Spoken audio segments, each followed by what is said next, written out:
الحمد لله رب العالمين والصلاة والسلام على سيد المرسلين أما بعد فأعوذ بالله من الشيطان الرجيم بسم الله الرحمن الرحيم قال رسول الله صلى الله تعالى عليه وسلم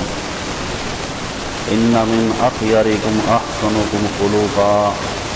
أو كما قال رسول الله صلى الله تعالى عليه وسلم إن الله وملائكته يصلون على النبي يا أيها الذين آمنوا صلوا عليه وسلموا تسليما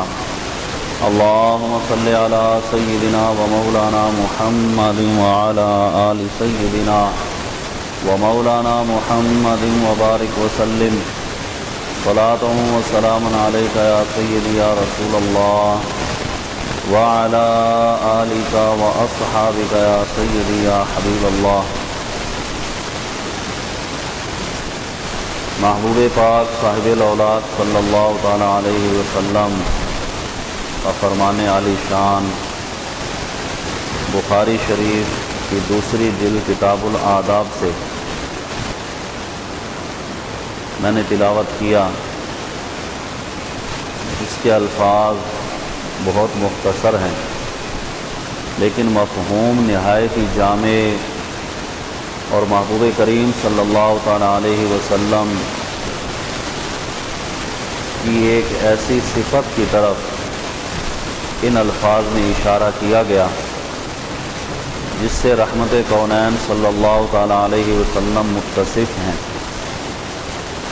اور تمام لوگوں کو نبی کریم صلی اللہ تعالی علیہ وسلم نے اسی صفت کے ساتھ متصف ہونے کا حکم بھی ارشاد فرمایا. پھر ان کے لیے یہ فرمانے عالی شان کہ ان من اخیارکم کہ بے شک تم میں سے سب سے بہترین شخص وہ ہے. اور یہ فرمانے عالی شان نبی کریم صلی اللہ تعالی علیہ وسلم کا تمام امت کے لیے ہے. امت مسلمہ میں سے بہترین شخص کا انتخاب کیا گیا کہ سب سے بہترین شخص اللہ تبارک و تعالیٰ کی بارگاہ میں سب سے بہتر آدمی جسے اللہ تبارک و تعالیٰ پسند کرتا ہے اور نبی کریم صلی اللہ تعالی علیہ وسلم جس آدمی سے محبت کرتے ہیں اس آدمی کا ذکر اس حدیث مبارکہ میں کیا گیا. ارشاد فرمایا کہ بے شک تم میں سب سے بہترین وہ شخص ہے احسنکم خلقا کہ جس کے اخلاق تم میں سب سے اچھے ہیں. حسن اخلاق یہ ایک ایسی صفت ہے کہ جو لوگوں کے اندر فطرتی طور پر موجود ہوتی ہے. یعنی ایسا کوئی معاملہ نہیں کہ انسان کسب کے ذریعے اسے حاصل کرے یا محنت کے ذریعے اسے حاصل کرے. اللہ تبارک و تعالیٰ کی طرف سے انسانی جسم کے اندر یہ صفت رکھی گئی. اب یہ انسان کی مرضی ہے کہ وہ اس صفت میں کس طرح سے خوبیاں پیدا کرتا ہے یا اپنی بد اخلاقیوں کی وجہ سے اسی صفت کو ختم کر دیتا ہے. کیونکہ بے شمار احادیث مبارکہ میں نبی کریم صلی اللہ تعالی علیہ وسلم نے بد اخلاقی کی مذمت بیان فرمائی اور برے اخلاق رکھنے والا، بد تہذیبی کرنے والا، اپنی زبان کا غلط استعمال کرنے والا، اس کی مذمت نبی کریم صلی اللہ تعالی علیہ وسلم نے کی. حضور صلی اللہ تعالی علیہ وسلم کی ذات گرامی کتنے بہترین اخلاق سے متصف تھی. قرآن مجید فرقان حمید میں بھی اس کا ذکر کیا گیا. رب العالمین نے ارشاد فرمایا کہ وَإِنَّكَ لَعَلَىٰ خُلُقٍ عَظِيمٍ کہ اے محبوب صلی اللہ تعالی علیہ وسلم آپ کو بہترین اخلاق عطا کیے گئے، آپ خلق عظیم پر فائز ہیں.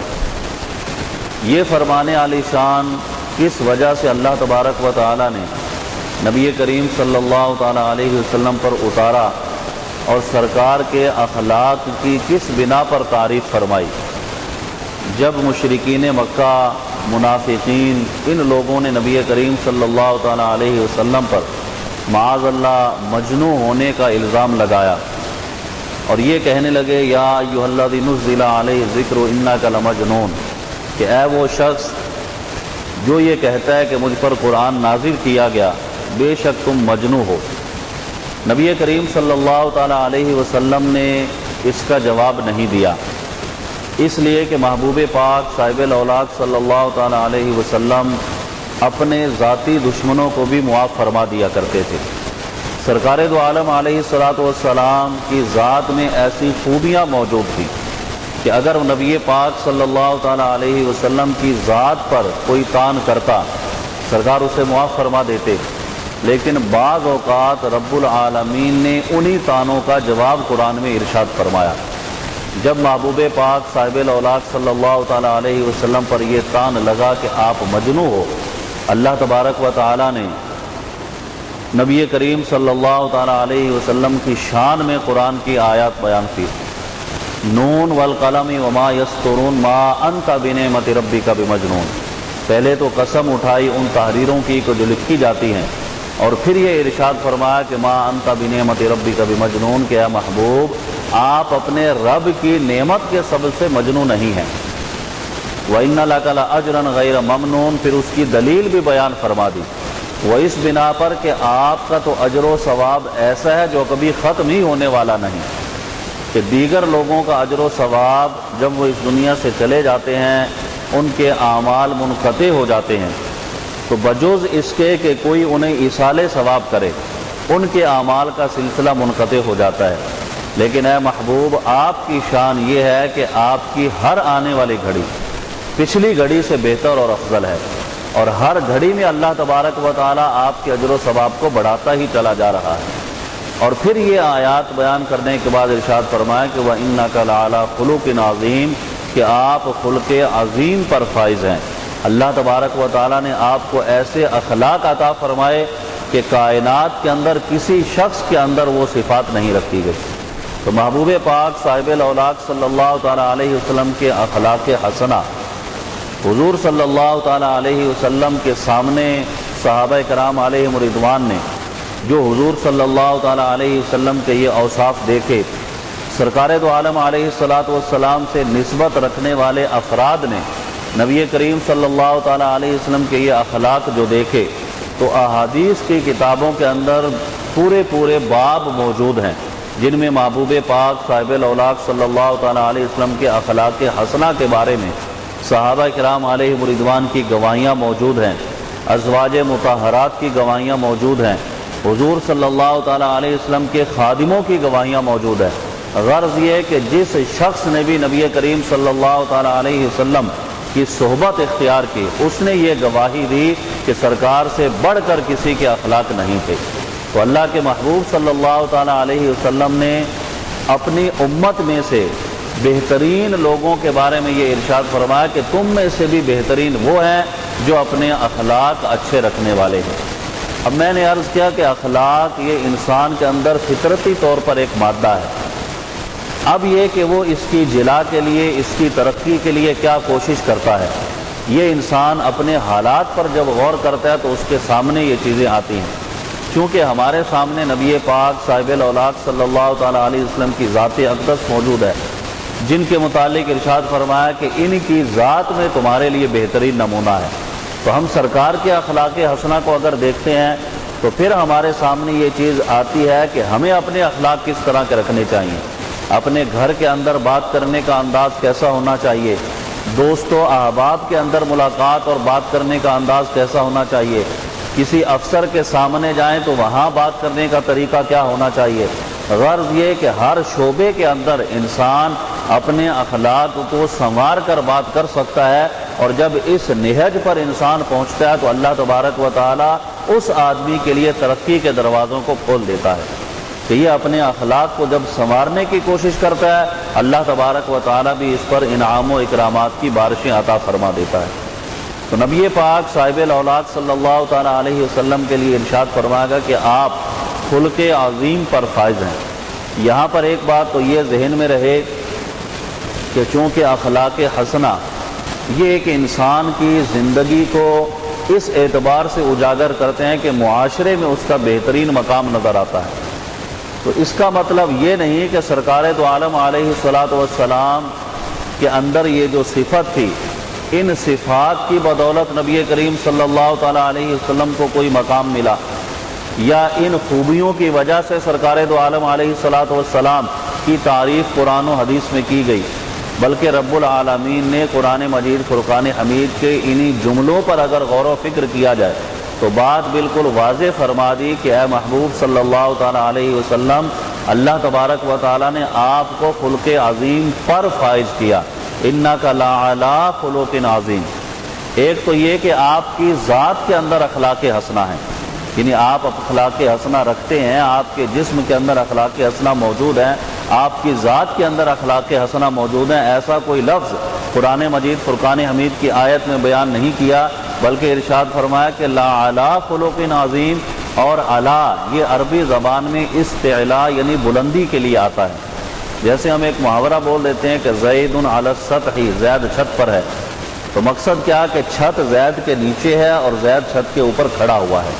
تو یہ بلندی کے معنی میں اعلیٰ کا استعمال کیا جاتا ہے۔ اللہ تبارک و تعالیٰ نے اس آیت مقدسہ کو یوں جو بیان فرمایا تو اس نقطے کی وضاحت فرما دی کہ لوگوں یاد رکھو کہ یہ اخلاق حسنہ، یہ بہترین اوصاف جب کسی عام انسان کے اندر پائے جاتے ہیں تو ان اخلاق حسنہ کی وجہ سے اسے اللہ تبارک و تعالیٰ بہترین مرتبے پر فائز کر دیتا ہے، اس کا معاشرے کے اندر کوئی مقام اس اعتبار سے سنور کر سامنے آتا ہے کہ تمام لوگ اس کی تعریف کرتے ہیں۔ لیکن جب یہ اخلاق حسنہ کا معاملہ میرے محبوب صلی اللہ تعالیٰ علیہ وسلم کی طرف تم دیکھو تو یہ معاملہ عام لوگوں جیسا نہیں، بلکہ میں نے اپنے محبوب کو خلق عظیم پر فائز کیا کہ جب یہ اخلاق حسنہ سرکار کے قدموں سے ملے، حضور کے قدموں سے انہیں نسبت ہوئی، تو کوئی یہ نہ سمجھے کہ اخلاق حسنہ کی وجہ سے سرکار کو کوئی مقام ملا، بلکہ سرکار سے نسبت کی وجہ سے اخلاق حسنہ کو اتنا بڑا مقام عطا کر دیا جائے کہ اب یہ جس ذات کے اندر پائے جائیں گے اللہ تبارک و تعالیٰ اسے وہی مرتبہ اور مقام عطا فرما دے۔ تو گویا کہ نبی پاک صاحب الاولاق صلی اللہ تعالیٰ علیہ وسلم کا معاملہ تو بہت الگ ہے۔ سرکار کا اس حدیث میں یہ الفاظ بیان کرنے کا مقصد یہ ہے کہ اے لوگوں، اپنے اندر ان چیزوں کو اپناؤ، اگر بہترین اخلاق تمہارے ہوں گے، بہترین عادات و اطوار ہوں گے، معاشرے میں تمہارا ایک مقام ہوگا۔ محبوب پاک صاحب الاولاق صلی اللہ تعالیٰ علیہ وسلم کی ازواج مطہرات اور خصوصاً حضرت عائشہ صدیقہ رضی اللہ تعالیٰ عنہا جو امہات المؤمنین میں ہیں، حضرت خدیجہ الکبریٰ رضی اللہ تعالیٰ عنہا، ان کے وہ واقعات کے جو احادیث میں بیان کیے گئے اور پھر انہوں نے نبی کریم صلی اللہ تعالیٰ علیہ وسلم کے بارے میں جو بتایا کہ سرکار کے اخلاق کیا تھے۔ ایک تو وہ مشہور حدیث مبارکہ کہ جس میں حضرت عائشہ رضی اللہ تعالیٰ عنہ سے پوچھا گیا کہ محبوب پاک صاحب الاولاق صلی اللہ تعالیٰ علیہ وسلم کے اخلاق کیا تھے، تو آپ نے ارشاد فرمایا کان خلقہ القرآن، پورا قرآن جو ہے وہ ان کے اخلاق حسنہ ہے۔ ایک حدیث میں یہ بھی ہے کہ پوچھنے والے سے ارشاد فرمایا کہ کیا تم نے قرآن نہیں پڑھا، یعنی اگر قرآن پڑھتے تو سرکار کے اخلاق تمہارے سامنے آ جاتے۔ گویا کہ محبوب پاک صاحب الاولاق صلی اللہ تعالیٰ علیہ وسلم کے اندر یہ صفت، یہ خاصہ جو موجود تھا اخلاق حسنہ کا، اس کی گواہیاں ازواج مطہرات، صحابہ کرام، سرکار کے خادمین، حضور سے نسبت رکھنے والا وہ شخص کہ جس نے سرکار کی صحبت کو پایا، اس نے بھی گواہیاں دی کہ محبوب پاک صاحب الاولاق صلی اللہ تعالیٰ علیہ وسلم کی صحبت جو اختیار کر لیتا، سرکار کے پاس آ کر بیٹھ جاتا، حضور کے اخلاق ایسے تھے، پھر ساری زندگی اس بات کا اعلان کرتا کہ سرکار سے بڑھ کر میں نے اخلاق حسنہ والا کوئی شخص نہیں پایا۔ تو نبی پاک صاحب الاولاق صلی اللہ تعالیٰ علیہ وسلم پر پہلی وحی جو نازل ہوئی، سرکار دو عالم علیہ الصلوۃ والسلام گھر تشریف لائے، بخاری شریف میں طویل حدیث موجود ہے، اور یہ الفاظ سرکار کے تھے کہ لقد خشیت علی نفسی، کہ میں اپنے دل میں ایک خوف محسوس کرتا ہوں، کیونکہ پہلا معاملہ تھا، پہلی مرتبہ قرآن کی آیات نازل ہوئی تھی، آپ کا دل بھی لرز رہا تھا، حدیث کے الفاظ ہیں۔ تو حضرت خدیجہ الکبریٰ رضی اللہ تعالیٰ عنہ، انہوں نے یہ گواہی دی تھی، انہوں نے یہ عرض کیا تھا کہ آپ بالکل کسی طرح کا خوف نہ رکھیں، اس لیے کہ اللہ تبارک و تعالیٰ آپ کو کبھی چھوڑے گا نہیں، کبھی رسوا نہیں کرے گا، اور پھر اس کی وجہ یہ بیان کی تھی کہ آپ کو کمزوروں پر شفقت کرنے والے ہیں، ان پر رحم کرنے والے ہیں، ان پر مہربانی کرنے والے ہیں، آپ کے اخلاق حسنہ اتنے عظیم ہیں کہ اللہ تبارک و تعالیٰ آپ کو کبھی بھی اکیلا نہیں چھوڑے گا۔ تو محبوب پاک صاحب الاولاق صلی اللہ تعالیٰ علیہ وسلم کے اخلاق حسنہ، آپ کی شفقت، مہربانی، آپ کا وہ کمال جس کی تعریف حضرت خدیجہ الکبریٰ رضی اللہ تعالیٰ عنہ نے کی. تو حضرت خدیجہ رضی اللہ تعالیٰ عنہ جو نبی کریم صلی اللہ تعالیٰ علیہ وسلم کے ساتھ بعثت سے پہلے بھی رہیں اور اعلان نبوت کے بعد بھی رہیں، اور طویل وقت آپ نے گزارا. اور کسی انسان کے اخلاق کے بارے میں اگر کوئی گواہی اس اعتبار سے دے کہ اس کو ہر طرح سے وہ آزمائش اس کی کر لے، تو وہ اس کی بیوی ہوا کرتی ہے. اس لیے کہ بعض اوقات انسان باہر آ کر اپنے اخلاق کو سنوار لیتا ہے، کسی کے سامنے میل ملاقات رکھتا ہے تو اچھے طریقے سے بات بھی کر لیتا ہے، اپنے دوست احباب کے اندر بھی اپنا وقار قائم رکھنے کی کوشش کرتا ہے. لیکن بعض اوقات جب انسان اپنے گھر میں جاتا ہے تو وہاں اس کی حالت اور اس کی اس کیفیت کا پتہ چلتا ہے کہ جو اخلاق، جو طریقہ کار، جو اس کی گفتگو کا انداز باہر تھا، کیا وہ اس کے اپنے گھر کے اندر بھی ہے یا نہیں. تو سب سے بہترین گواہی کسی کی زوجہ دے سکتی ہے کہ اس کے اخلاق کیا ہیں، اس کا طریقہ کار کیا ہے، اس کا بات کرنے کا انداز کیا ہے. اور یہ ساری باتیں الحمدللہ احادیث مبارکہ میں موجود ہیں کہ نبی پاک صاحب الاولاق صلی اللہ تعالیٰ علیہ وسلم کی ازواج مطہرات نے اس بات کی گواہیاں دی ہیں کہ سرکار سے بڑھ کر اخلاق حسنہ والا کسی کو ہم نے نہیں پایا. آپ اسی بات سے اندازہ لگائیں کہ نبی کریم صلی اللہ تعالیٰ علیہ وسلم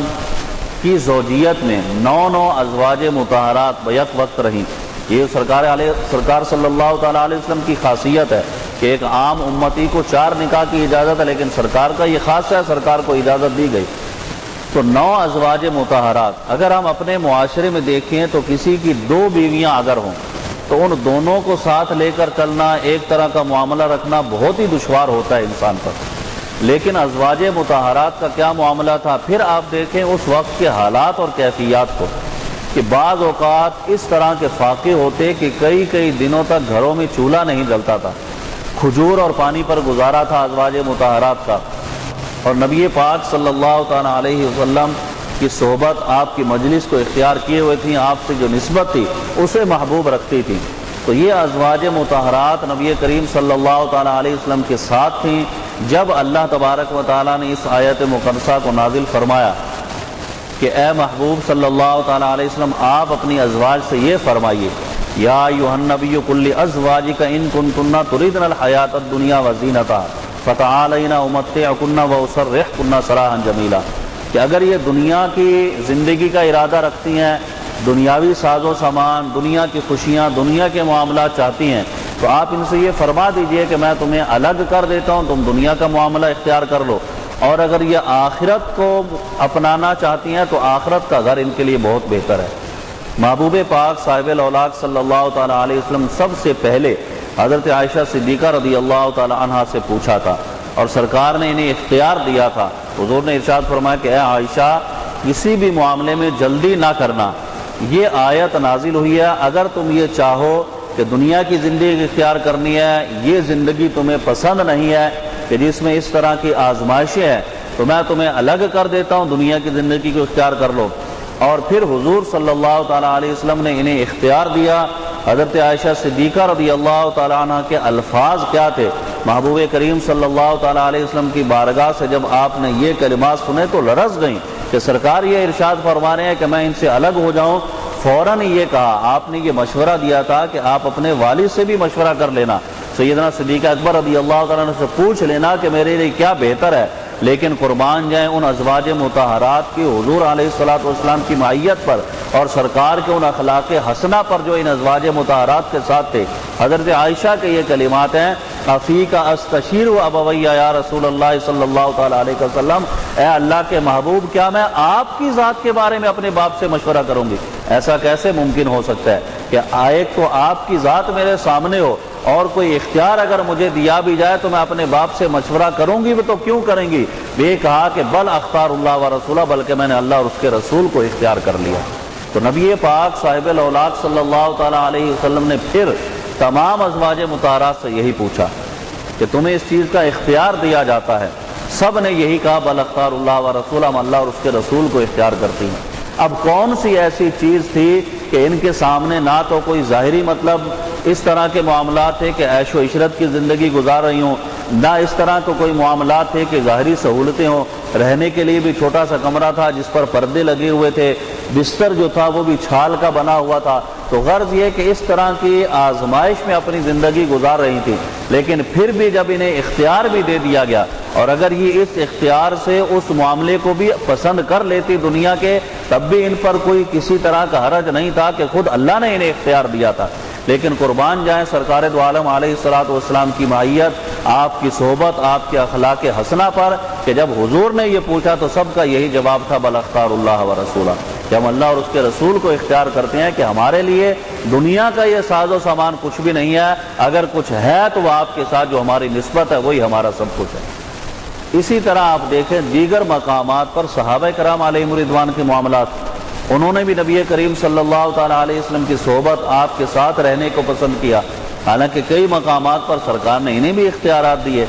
تو گویا کہ اللہ کے محبوب صلی اللہ تعالیٰ علیہ وسلم کے فرمان کا یہ مقصد ہے کہ انسان اگر اپنے اندر یہ صفت پیدا کر لے جو نبی کریم صلی اللہ تعالیٰ علیہ وسلم کا خاصہ ہے، تو وہ انسان بھی پستی سے اٹھ کر بلندی کی طرف جا سکتا ہے۔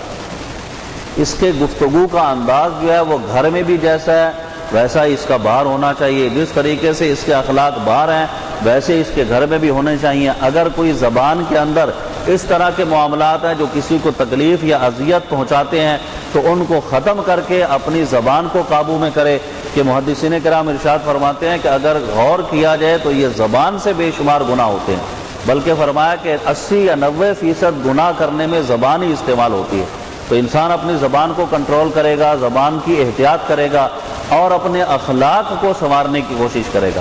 آپ دیکھیں نا کہ لوگ بعض اوقات بول دیتے ہیں کہ اسلام جو ہے وہ تیر اور تلوار سے پھیلا ہے۔ تیر اور تلوار سے اسلام نہیں پھیلا، اسلام حسن اخلاق سے پھیلا ہے۔ اگر ہم دیکھیں تو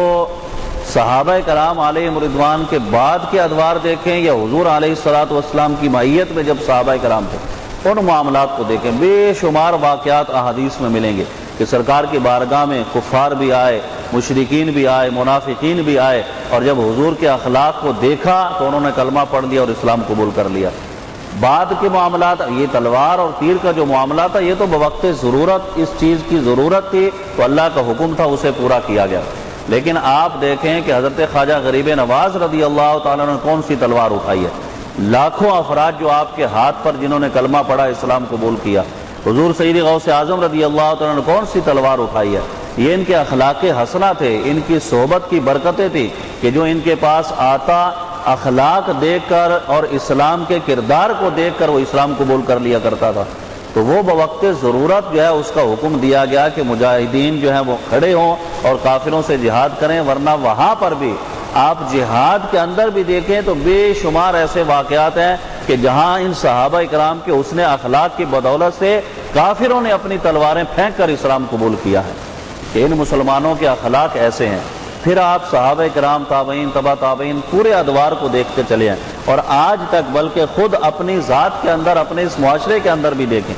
اگر انسان اپنے کردار میں تھوڑی سی تبدیلی پیدا کر لے اور اپنے اخلاق کو سنوار لے، بہترین الفاظ اس کی زبان پر ہوں، ملنے جلنے کا انداز بہترین ہو، تو آپ دیکھیں کہ سامنے والے آپ سے ملنے میں محبت ان کے اندر، دلوں کے اندر جو آئے گی تو وہ یہ چاہیں گے کہ آپ سے ملاقات کریں، آپ سے محبت رکھیں، ان کا انداز بھی آپ ہی کی طرح کا ہوگا، اور پھر یہ ایک معاشرے کے اندر ایسا ماحول پیدا ہو جاتا ہے کہ انسان گناہوں سے بھی دور ہو جاتا ہے اور ظلم و زیادتیوں سے بھی بچ جاتا ہے۔ یہ جو ہمارے معاشرے کے اندر اس طرح کے ظلم ہو رہے ہیں یہ اسی بنا پر ہیں کہ انسان اپنے اخلاق کو کھو بیٹھا ہے۔ ایک مسلمان کا جو کردار تھا، مسلمان کے جو اخلاق تھے، سیدنا امام اعظم ابو حنیفہ رضی اللہ تعالیٰ عنہ جن کی ہم تقلید کرتے ہیں، حنفی ہیں، ان کی تقلید کرتے ہیں، اپنے امام کا آپ کردار دیکھیں۔ امام اعظم ابو حنیفہ رضی اللہ تعالیٰ عنہ ایک مرتبہ کسی مقام سے جا رہے ہیں، بارش کا موسم تھا اور کیچڑ جو تھی پڑی ہوئی تھی، وہاں آپ کا پاؤں پڑا تو وہ کیچڑ جو تھی اڑ کر کسی کی دیوار پر لگ گئی۔ اب یہ جس کی دیوار پر لگی یہ مسلمان نہیں تھا،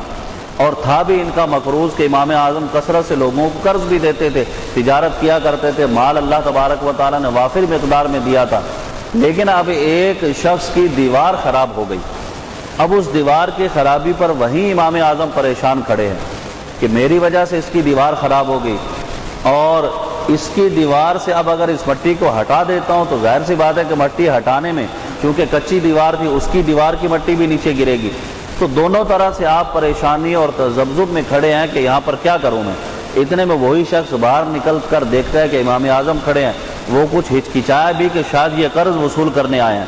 تو آپ کی بارگاہ میں حاضر ہو کر اس نے کہا کہ میں آپ کا قرضہ آپ تک پہنچا دوں گا۔ امام اعظم نے فرمایا کہ میں قرض کے لیے یہاں پر کھڑا نہیں ہوا بلکہ گزر رہا تھا، میری وجہ سے تمہاری دیوار خراب ہو گئی، اب اگر اس مٹی کو ہٹاتا ہوں تو تمہاری دیوار سے بھی مٹی نیچے گرے گی، اب دونوں طرح سے میں پریشانی میں مبتلا ہوں، تم ایسا کرو کہ مجھے معاف کر دو۔ اس شخص نے جب یہ دیکھا کہ مسلمانوں کا اتنا بڑا امام اور اس بنا پر یہاں پریشان کھڑا ہے کہ میری دیوار خراب ہو گئی، تو اس نے یہ کہا کہ حضور اس دیوار سے مٹی اتارنے کا تو بعد میں سوچئے گا، پہلے میرے دل پر جو کفر کی مٹی ہے اسے دور کر دیجئے۔ کلمہ پڑھا اور مسلمان ہو گیا۔ یہ آپ کے اخلاق حسنہ ہی تھے، یعنی بہترین طریقہ کار کہ جس سے لوگ اسلام کے گرویدہ ہو جاتے ہیں، لوگ اسلام کی طرف مائل ہو جاتے ہیں، اور اگر مسلمان ہے تو وہ نیکیوں کی طرف مائل ہو جاتا ہے، اگر وہ مسلمان ہے تو اپنی بد کرداریوں کو چھوڑ کر اس راہ پر چلتا ہے کہ جس کا نبی کریم صلی اللہ تعالیٰ علیہ وسلم نے ہمیں حکم دیا، جس کا اللہ تبارک و تعالیٰ نے حکم دیا۔ محبوب پاک صاحب الاولاد صلی اللہ تعالیٰ علیہ وسلم نے اپنی ذاتی معاملے کی وجہ سے کسی سے بدلہ نہیں لیا، ہاں جب شریعت کی حدود توڑے جاتی تھی تو ضرور بدلہ لیا کرتے تھے۔ حضرت انس رضی اللہ تعالیٰ عنہ کی بے شمار احادیث مشکات میں کئی جگہ پر اس طرح کے واقعات موجود ہیں کہ محبوب پاک صاحب الاولاد صلی اللہ تعالیٰ علیہ وسلم کی بارگاہ میں صحابہ کرام آتے، سخت سردی کی صبح لوگ آ جاتے سرکار کی بارگاہ میں پانی لے کر، یا رسول اللہ صلی اللہ تعالیٰ علیہ وسلم اس میں اپنا ہاتھ لگا دیجئے، اس پانی کو مس کر دیجئے، برکت کے لیے، برکت کے حصول کے لیے کہ اب یہ پانی بابرکت ہو جائے گا۔ حضرت انس رضی اللہ تعالیٰ عنہ بیان کرتے ہیں کہ سرکار کی بارگاہ میں صحابہ کرام آتے اور پھر اتنی شدید سردی ہوتی کہ انسان ہاتھ باہر نہیں نکال سکتا تھا، لیکن اللہ کے محبوب صلی اللہ تعالیٰ علیہ وسلم کے اخلاق ایسے تھے کہ آپ کسی کو بھی مایوس نہیں کرتے تھے، اس ٹھنڈے پانی میں اپنا ہاتھ رکھ دیا کرتے تھے۔ یہ نبی کریم صلی اللہ تعالیٰ علیہ وسلم نے تعلیم دی ہے کہ جب کوئی شخص اس اعتبار سے حسن عقیدت سے تمہارے پاس آئے تو اسے بھی خالی کبھی مت لوٹاؤ، اگرچہ تمہیں تکلیف کا سامنا ہی کیوں نہ کرنا پڑے۔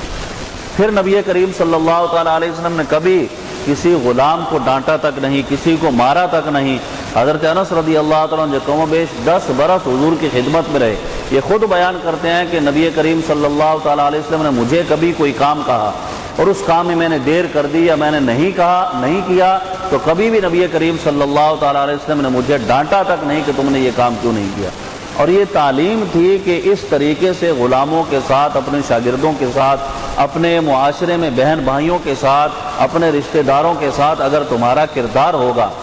معافی کا ذہن بنائیں گے، عفو درگزر کا ذہن بنائیں گے اور اپنے اخلاق کو بہترین رکھیں گے، تو اس معاشرے میں ایک تو یہ کہ اللہ تبارک و تعالیٰ اس بندے کے کردار کو بلند کر دے گا، دوسرا یہ کہ اس معاشرے میں ایک اسی کا کردار بلند نہیں ہوگا بلکہ اس سے تعلق رکھنے والے جتنے بھی افراد ہوں گے سب کے سب یہ سوچیں گے کہ اسلام جو ہے وہ کتنا بہترین مذہب ہے، کتنا بہترین دین ہے کہ جس کے اندر اس طرح سے حسن اخلاق کی تعلیم رکھی گئی، دوسروں کو معاف کرنے کی تعلیم رکھی گئی۔ یہ کہ اب ان معاملات میں کہ جو انسان کے ذاتی ہوں دوسروں کو معاف کرنے کا ذہن بڑھے، لیکن جب کہیں شریعت کی حدود توڑی جا رہی ہوں وہاں تو ظاہر سی بات ہے انسان کو غصہ آنا بھی چاہیے اور آسان طریقے سے اسے سمجھانا بھی چاہیے کہ اگر ایک مسلمان جو ہے وہ نماز کو ترک کرتا ہے اسے بھی اچھے طریقے سے سمجھائیں، ایک مسلمان گناہوں میں ملوث ہے اسے بھی اچھے طریقے سے سمجھائیں۔ حضرت ابو ہریرہ رضی اللہ تعالیٰ عنہ کی حدیث ہے، سرکار نے ارشاد فرمایا جب حضور سے پوچھا گیا ایک عورت کے بارے میں کہ وہ صدقہ و خیرات بہت زیادہ کرتی ہے۔ اب یہ دیکھیے کہ اسلام میں جتنی بھی عبادات ہیں ایک عبادت کا دوسری سے کوئی نہ کوئی کسی نہ کسی طرح سے تعلق ضرور ہے۔ بعض اوقات انسان یہ سمجھتا ہے کہ میں بہت بڑا نمازی ہوں، بس یہی میرے لیے کافی ہے، 5 وقت کی نماز پڑھ لی، رمضان کے روزے بھی رکھ لی اور پھر اس کے بعد جو کچھ بھی کرتا رہے، اس کی شریعت اجازت نہیں دیتی۔ آپ دیکھیں کہ اسلام کے جو ارکان ہیں نماز، روزہ، حج، زکوٰۃ، یہ بھی ایک دوسرے کے ساتھ مربوط ہیں۔ جیسا کہ حدیث میں ارشاد فرمایا کہ اگر کوئی نماز پڑھتا ہے اور زکوٰۃ کا انکار کرتا ہے تو اس کی نماز بھی قبول نہیں ہے، اس لیے کہ اسلام کے ارکان ایک دوسرے کے ساتھ ملے ہوئے ہیں، اگرچہ ان کی ادائیگی الگ الگ طریقے سے ہے، لیکن کوئی آدمی 5 وقت کا نمازی ہے جب زکوٰۃ دینے کا وقت ہے تو اپنی زکوٰۃ کو دبا لے اور مال اللہ کی راہ میں خرچ نہ کرے، یا صحیح طریقے سے ہر سال اپنے مال کی زکوٰۃ نہ نکالے، وہ گناہ گار ہے۔ لیکن اگر کوئی زکوٰۃ کا ہی انکار کر دے تو گویا کہ جس طریقے سے نماز کا انکار کفر ہے، اسی طرح زکوٰۃ کا انکار بھی کفر ہے۔ اب اگر وہ زکوٰۃ کا انکار کر کے نمازیں پڑھتا رہے تو یہ نمازیں اس کے کوئی کام نہیں آئیں گی۔ تو گویا کہ اسلام نے ہر میدان کے اندر انسان کی رہنمائی کی ہے۔ تو اب یہ کہ نماز، روزہ، حج، زکوٰۃ بہت مطلب ہے کہ متقی پرہیزگار بھی نظر آئے، لیکن اپنے زبان سے دوسروں کو اذیت دے، زبان سے دوسروں کو تکلیف دے، دوسروں کو گالیاں بکنے کا اس کا معاملہ ہو، اور اس طریقے سے دوسروں کو تکلیف اور اذیت میں مبتلا رکھے۔ تو سرکار سے جب پوچھا گیا کہ ایک عورت صدقہ و خیرات بہت کرتی ہے لیکن اپنی زبان سے لوگوں کو تکلیف دیتی ہے، سرکار نے فرمایا کہ وہ جہنم میں ہے۔ آپ دیکھیں کہ وہ صدقہ و خیرات بھی کر رہی ہے لیکن زبان سے دوسروں کو تکلیف دے رہی ہے، سرکار ارشاد فرمایا کہ وہ جہنم میں ہے۔ پھر پوچھا گیا یا رسول اللہ صلی اللہ علیہ وسلم، ایک اور عورت ہے کہ جو صدقہ و خیرات تو بہت زیادہ کثرت سے نہیں کرتی لیکن اپنی زبان سے کسی کو تکلیف بھی نہیں دیتی ہے، تو حضور نے ارشاد فرمایا کہ وہ جنت میں ہے۔ تو گویا کہ یہ انسان کے اخلاق ایسے ہیں کہ اگر ان کو انسان سنوار لے تو اس میں اس کو عبادات کی ادائیگی میں بھی بہت مدد ملتی ہے کہ جب انسان بہترین اخلاق کا مالک ہوگا تو اب اسے رذیل کام کرنے میں بھی شرم محسوس ہوگی، اس لیے وہ گناہوں کی طرف بھی نہیں جائے گا اور اللہ تبارک و تعالیٰ کی عبادت کی طرف رہے گا اور ان چیزوں سے بھی بچ جائے گا جن کی ممانعت احادیث میں کی گئی۔ تو گویا کہ نبی پاک صاحب الاولاد صلی اللہ تعالیٰ علیہ وسلم کی زندگی ہمارے سامنے آئی ہے۔ تو ایک دو باتیں میں نے عرض کی حضور صلی اللہ تعالیٰ علیہ وسلم کے اخلاق کی، ورنہ احادیث کے باب بھرے پڑے ہیں اور بے شمار لوگوں نے، یہاں تک کہ دشمنوں نے گواہیاں دی ہیں کہ سرکار کے اخلاق جیسا کوئی شخص ہم نے نہیں دیکھا۔ تو گویا کہ نبی کریم صلی اللہ تعالیٰ علیہ وسلم نے حدیث میں یہ ارشاد فرمایا کہ اے لوگو، تم میں سے بھی بہترین شخص وہی ہے، ان من اخیارکم، تم لوگوں میں سے سب سے بہترین یہ ہے کہ احسنکم خلقا، کہ جس کے اخلاق جو ہیں وہ سب سے اچھے۔ تو گویا اس چیز کو اپنے اندر اجاگر کرنے کی ضرورت ہے۔ یہ ہر انسان کے اندر موجود ہے، یہ نہیں کہ اس کے اندر موجود نہیں ہے، کہیں سے ہم اسے لیں گے اور اپنے اندر اسے مطلب رکھیں گے، یہ ہر انسان کے اندر موجود ہے۔ اب سوچ اور فکر صرف یہ ہے کہ ہم اس کو اجاگر کرتے ہیں یا نہیں کرتے۔ اپنی زبان کا صحیح استعمال کریں تو یہ اخلاق سنورنا شروع ہو جائیں گے، اور اپنی زبان کا غلط استعمال کریں گے یہی اخلاق دبنا شروع ہو جائیں گے اور بد اخلاقی کا مظاہرہ انسان کرنے لگے گا اور خود بھی تباہ و برباد ہوگا، معاشرے میں بھی لوگ اسے عزت کی نگاہ سے نہیں دیکھیں گے جس کے اخلاق اچھے نہیں ہوں گے۔ اللہ رب العالمین کی بارگاہ میں دعا ہے کہ ہمیں اپنے اخلاق بہترین کرنے کی توفیق عطا فرمائے اور نبی کریم علیہ الصلوۃ والسلام کی سیرت پر عمل کی توفیق عطا فرمائے۔ وما علینا الا البلاغ۔